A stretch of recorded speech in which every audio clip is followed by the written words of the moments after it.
There are precisely zero, and I do mean zero, zilch, nada, substitutes for sleep. This is something that you are going to be spending between a quarter and 1/3 of your life doing. And the truth is that this could most aptly be characterized as the epitome of double-edged swords. The quality of your sleep will literally be the greatest help or potential hindrance of your entire life. And I've got 9 topics to go through with you to get your sleep absolutely dialed in and to make sure that we're sharpening that sword to help you blaze a better trail. This is something that you cannot outsource to anybody, and so it thus behooves you to take this information very seriously and to consider this as a skill, something that you can refine. That's the mindset overarching that I want you to adopt throughout this video. Really ask yourself, how can I become a better sleeper? And the 9 topics that we're going to go through, and as you can see from this side shot here,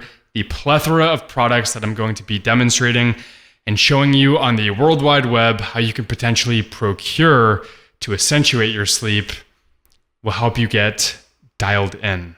The breadth and depth of benefits of sleep is honestly quite staggering, but let it be known that there is no facet of your waking life that a proper night of sleep will not enhance. But I'll name just a few benefits just to get you thinking and hopefully inspired as to what is possible when you get fully dialed in and no longer need to be leaning on chemical crutches, not needing any caffeine, being able to wake up at a time that is suitable for you based on the chronotype that we'll be discussing in just a minute, without needing naps throughout the day, just feeling very good, poised, and at ease with yourself. But some of the benefits include better immune function, not being as susceptible to sickness, better insulin sensitivity, and just in general, improved overall health and state of well-being. This is going to improve your mood, your productivity, your focus, your energy levels, your libido, your testosterone levels. There are no shortage of benefits that are downstream from the upstream optimization of your sleep. And point 1 of the 9 that I will be disseminating is really overarching in a sense that it's the fact that consistency is king. So the following 8 things that we talk about need to be perceived within the context of being consistent. And consistency in the context of sleep is really integral because it's how you sync your circadian rhythm. And this point here is really born out of an appreciation, a reverence, if you will, for the importance of living in alignment with our circadian rhythm and the fact that it does operate on a 24-hour cycle, and thus we have to be very cognizant of how we operate within those 24 hours and the consistency therein. And what I'd like to draw your attention to is a website that you can go to help identify the actual timing that's going to be optimal for you. So what you can do is pull up, for example, a tab on Google, and if you type in, what is my chronotype? The website that you're going to want to go to is the sleepdoctor.com. And what's available on this website is what is often regarded as the original chronotype quiz. And this is courtesy of sleep doctor Michael Brew. And if you go to this website here, there is an option to just go through this quiz. And I recommend you do that on your own time and figure out which of the 4 chronotypes most aptly characterizes you, be that being a lion, a bear, a dolphin, or a wolf. For what it's worth, I am part of the 15% of the population that operates really well first thing in the morning. So I wake up by 5 a.m.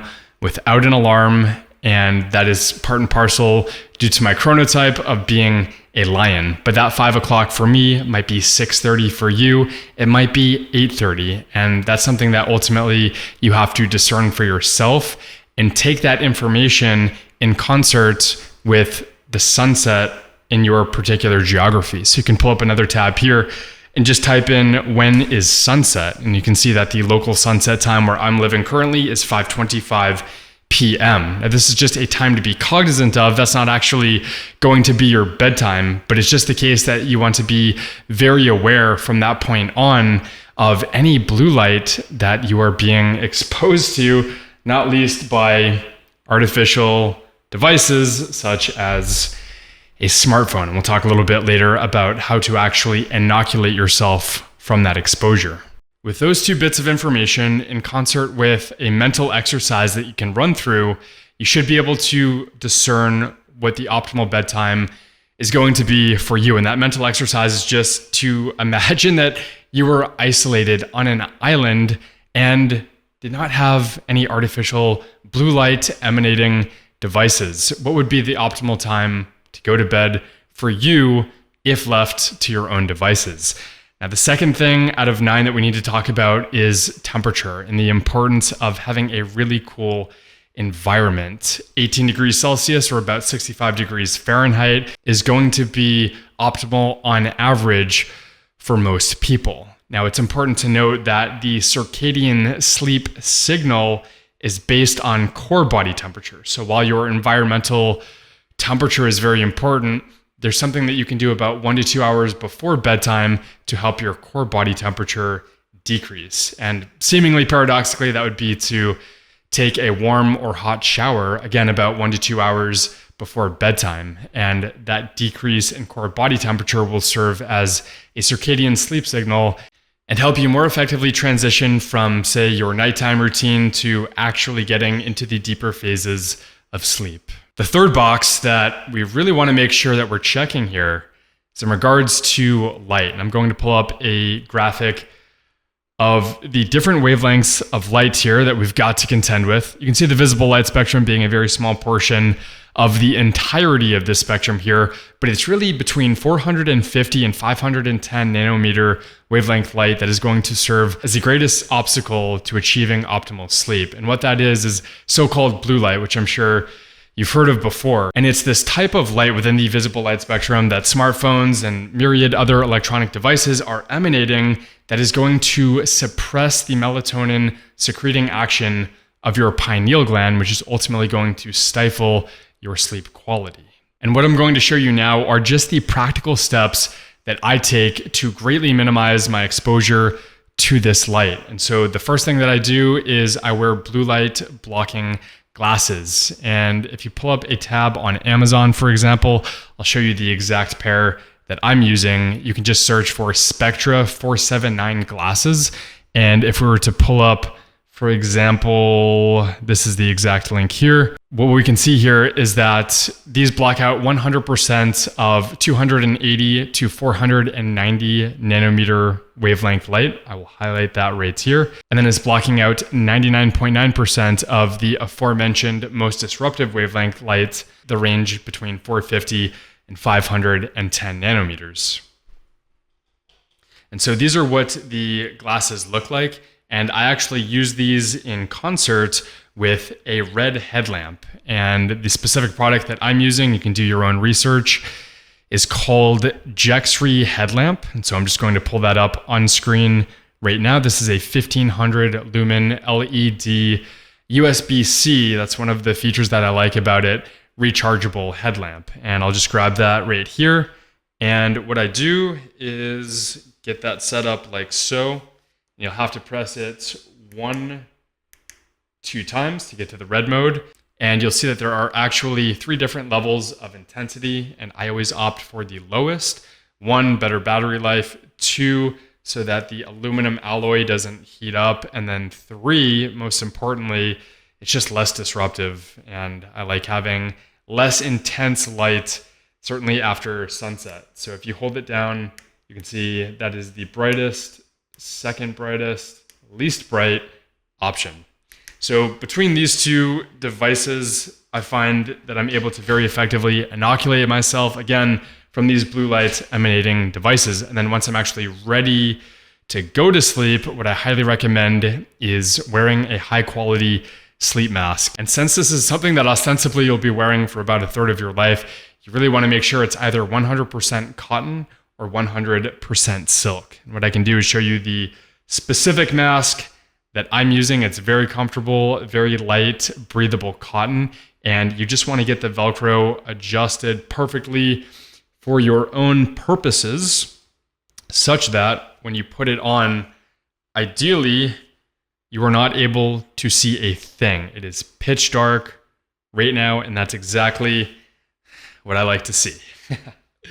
So that being said, what you can do to find a 100% silk or 100% cotton sleep mask is, again, you can see a couple searches here that you could run on Amazon searching those respective terms. So for example, 100% cotton sleep mask, you can see some of the results rendered here, but I will issue a forewarning in terms of just the way that some of these products and their respective descriptions are worded. For example, you see here 100% handmade cotton.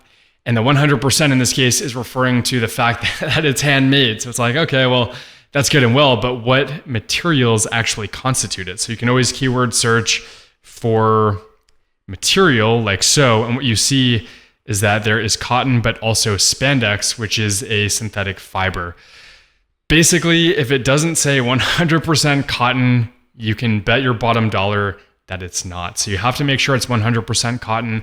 I've actually gone out of my way to directly contact the companies. I take this very seriously, and I want to get that information ideally directly from the manufacturer or the distributor so that I can hang my hat on that and be rested assured that it is what they say it is. The next aspect of our environment that we really want to pay mind to is how much carbon dioxide we are amidst. And there's something called parts per million. And what that means is for every 1 million air particles, how many of those particles are constituted by carbon dioxide? And the truth is that prior to the Industrial Revolution, and I'll actually pull up a graphic on screen because personally I find this quite disconcerting, atmospheric carbon dioxide levels were at most 300 parts per million. And you can see now as of 2023, the average ppm on planet Earth is 419.3. And given the fact that for 800,000 years prior to that, it had never exceeded 300 ppm, I find this a very disconcerting rise in carbon dioxide.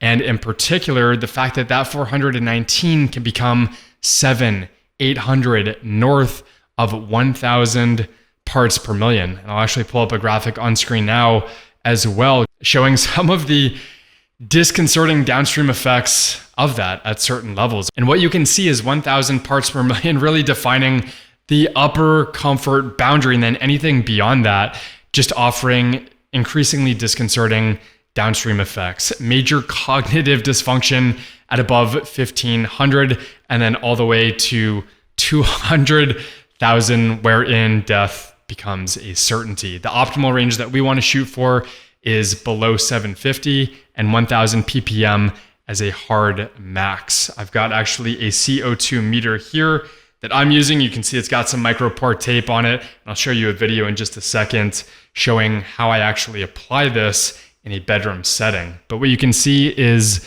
the Aeronet 4, and this is something that you could get on Amazon as well. I will show you specifically what you want to search here, just CO2 meter, and you can see it's the SAF Aeronet 4 meter, and I just like how clean it is. CO2, there's nothing exotic that it's measuring. It's just very simple and streamlined. And I've got a video clip here that I'd like to share as well, just showing how I've placed this in my bedroom specifically. And you can see the micropore tape fastens it to above the light switch, and you can see the amount there being 833, and I certainly would not want to exceed that amount. Aspect number 5 that we want to address is sound, and mitigating that to the greatest extent possible to render our environment a sleep sanctuary. We want this to be restful, rejuvenative. We want it to be a really calm, serene environment. And what that necessitates is intentionality.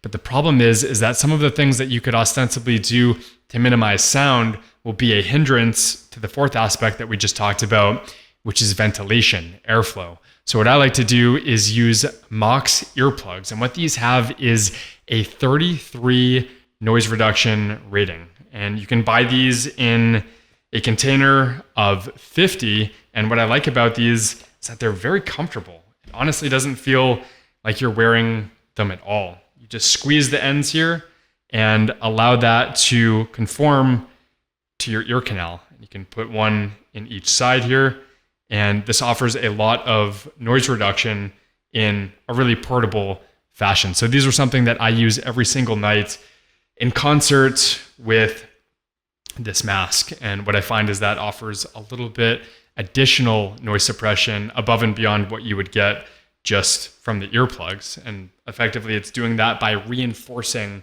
their position here, and it results in just a really comfortable, serene headspace that I'm able to get into. So I highly recommend doing your own research and really just field testing this for yourself. On Amazon, this is called the Mox Ultra Soft earplugs here, and you can see the 33 decibel NRR rating that I am hovering over right now. One thing to be very cognizant of is the difference between NRR and SNR. So what some companies will do when advertising their product is they will list the decibel reduction rating based on the single number rating, SNR. And that's often inherent to countries in the European Union, whereas United States typically opts for NRR. But the problem is there's about a 3 to 5 decibel difference between them in favor of NRR. So a 33 noise reduction rating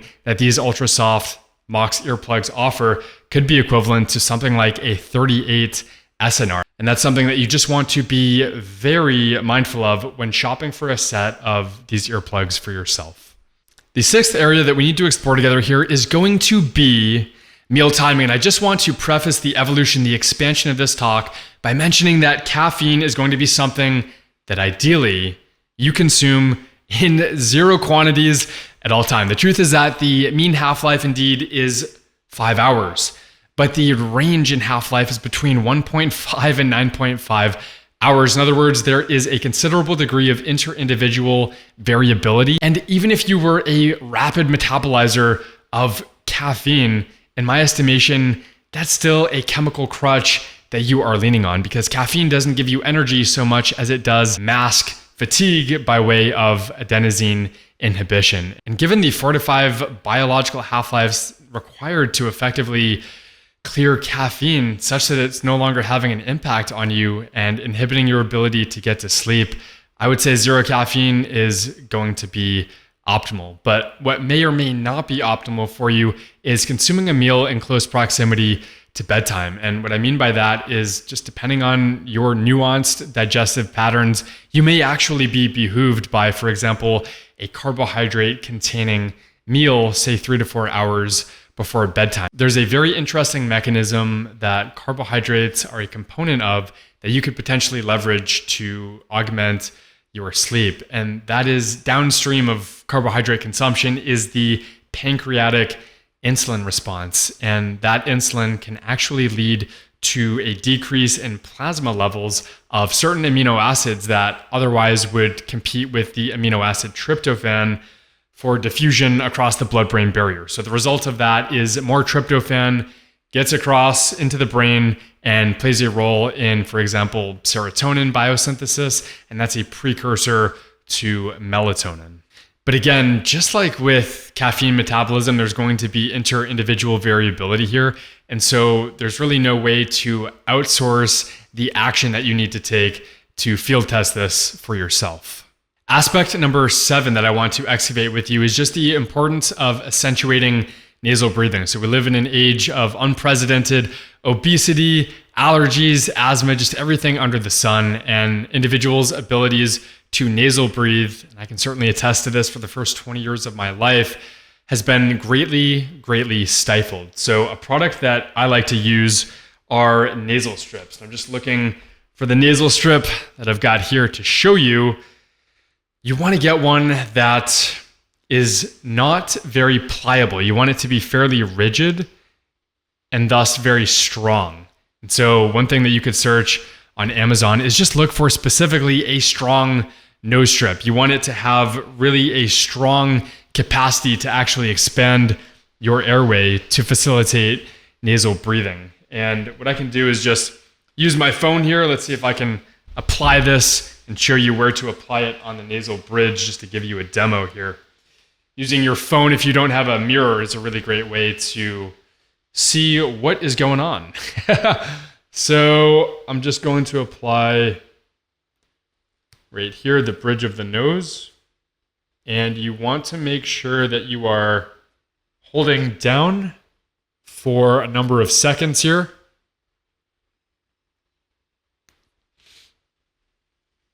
Just to get, that looks pretty good. Just to get a really good retracting force here to really open up the airways. And you should be able to, if you've applied it properly, feel the difference immediately. And that's going to help you nasal breathe more effectively. Now, if you're like me and you've been a chronic mouth breather throughout your teens, maybe your early 20s, one thing that you can do to grease the groove of nasal breathing and to retrain your brain to nasal breathe effectively is to use micropore tape. This is the best tape that I've personally found, and I've tried them all.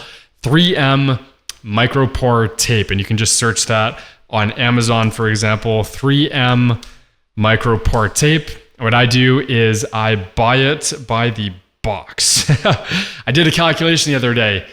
69% of 1 cent is the daily cost of using 8 centimeters of this tape per day. It's incredibly cheap. It's less than a penny per night. And again, if you are a chronic mouth breather, this is the best way to retrain your ability to actually nasal breathe. And it serves as a really good differential diagnosis, because the truth is that if you're not able to get through a proper night of sleep and you're waking up abruptly overnight while having this applied, then there is an underlying issue that needs to be addressed. Whether that's losing weight to decrease resistance in your airway, or that's having some sort of a surgery done, if you have a deviated septum, for example. This serves as a really good diagnosis as to whether or not you are able to nasal breathe effectively. And what I'm going to do here is just peel off a bit of this tape to show you what the process entails. I recommend folding over the last little bit so that not all of it is adhering to your mouth. And you'll see in just a second that's going to allow me to very seamlessly, expeditiously remove it as needed. This 3M micropore tape is very effective, and I highly recommend it, at least as a differential diagnosis to determine whether or not you are actually able to nose breathe effectively. Point number 8 that I want to run through is just talking briefly about sleep tracking technologies such as smart rings. And I'll just give you a sense of some of the metrics that I like to track personally for myself each morning. So if we pull up the other night, it looks like April 19th, Friday, we can see my sleep score was 91. And if we delve into the details of that, what we can see are the sleep score factors here.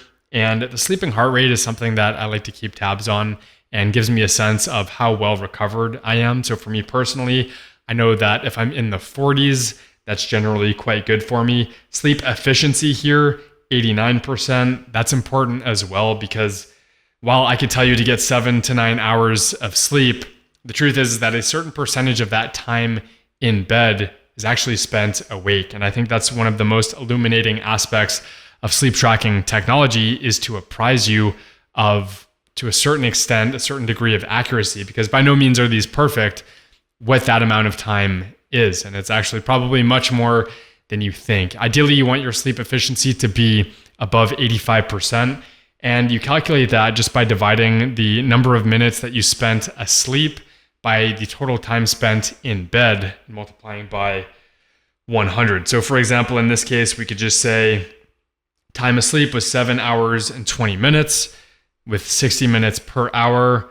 That's 420 minutes per 7 hours plus 20. So I spent 440 minutes asleep, and then you would simply just divide that by the total number of minutes that you spent in bed. And in this case, it's 8 hours and 15 minutes. At 60 minutes per hour, 8 hours is 480 minutes. So if we add 15 to that, that's 495. And when we do that math out and we multiply by 100, that is the 88.8 that got rounded up to 89%. So the bottom line with these sleep tracking technologies is that they are a map. They're not the territory. The territory is, how good do you feel? Do you feel like $1 million? Do you feel like you slept like a rock? You don't need a ring to tell you how well you slept. How energetic are you? Are you yawning throughout the day? Do you feel the need to take a nap, for example? How's your libido? How's your energy and ability to focus? All of the aforementioned benefits of good sleep, if you're not experiencing that, you don't need a ring to actually tell you. I just like to track the metrics, but it's not something that is the ultimate arbiter. You cannot outsource that. You are the ultimate arbiter, and only you can discern how effectively you did or did not sleep. The last aspect that I want to unravel with you just really quickly, because it's not particularly sexy, the fact that it is better to sleep alone. I think back to my last relationship where for several years I was sleeping in the same bed as my partner, who was a travel nurse, for example. And between that and the fact that I was on call overnight as a consultant pharmacist, it was either I was disturbing her sleep or vice versa. And the truth is that, again, as close to a sleep sanctuary as you can render by isolating all external factors, the better, right? The less vibrations, the less external influences, the less tossing and turning, the more that you can control your environment, the better. And as unconscious individuals, by definition, while sleeping, there's no way that you can control yourself, and certainly no way that you control someone to your side. I'd like to wrap by showing you what this process actually entails, how it actually plays out practically speaking. So I've got a few videos that I'm going to be watching with you. First, just showing you what this process looks like getting ready for bed, what I'm actually doing after the sun goes down. So we'll watch that video first here. It's 7:52 right now, and I'm just out of my car doing my typical wind down routine. You can see how seriously I take this sleep hygiene concept. Honestly, this has been one of the greatest force multipliers in my entire life. I've got the red headlamp, I've got the blue light blocking glasses, and in just a minute, I'm going to be doing a separate video log debriefing about the quality of my day, how it went relative to how I wanted it to go. But again, sleep hygiene is an incredible force multiplier, and I hope you're getting a lot out of this video. So you can see there, I was outside in my car. It was really dark outside. I had my blue light blocking glasses. I had the red headlamp. I'm doing everything in my power to control my environment to the best of my ability. And then the next video here is just what it looks like lying in bed, right? I've got my sleep mask. I've got the fan to the side. I've put in my earplugs. I'm still wearing the headlamp and the glasses. Those are about to come off. I've got the 3M micropore tape on, and I'm just getting ready to rest and digest. I'm getting ready to call it a day. And then this is what it looks like first thing in the morning. Removing the sleep mask. You can see the nasal strip still in place, the earplugs also in place, and the mouth tape intact. If that mouth tape is not intact, that is a sign that you are not able to nasal breathe effectively. And as aforementioned, it's something that you're really going to want to explore in terms of what could be causing that underlying issue. So that concludes the 9 points that I wanted to get through with you today in terms of optimizing your sleep. And again, this is the greatest force multiplier in your entire life. You could go to alphaactualization.com, and I'm going to pull that up on screen right now just to give you a sense of what that entails. These are going to be very comprehensive, practical articles that are going to help you level up in this life as a man, going to help you better understand and navigate the 21st century, going to help you optimize your testosterone. We've got an article here, top 10 testosterone boosting tips. You can see we've got an article here on why you should be drinking distilled water. And then of course, nutrition guidelines for optimal health and performance. All of these articles come together. They're all pieces of the same puzzle. And there's going to be an article as well that I will link down below corresponding with this video that you absolutely want to familiarize yourself with. This is going to help you level up to the greatest extent possible, not just fix your physiology, but truly optimize it to the point that it is a launching pad that will allow you to go further and faster in whatever lane you happen to find yourself in. That's it for today, my friend. Drop a comment down below, like and subscribe for more content like this. And until next time, find your freedom. Peace.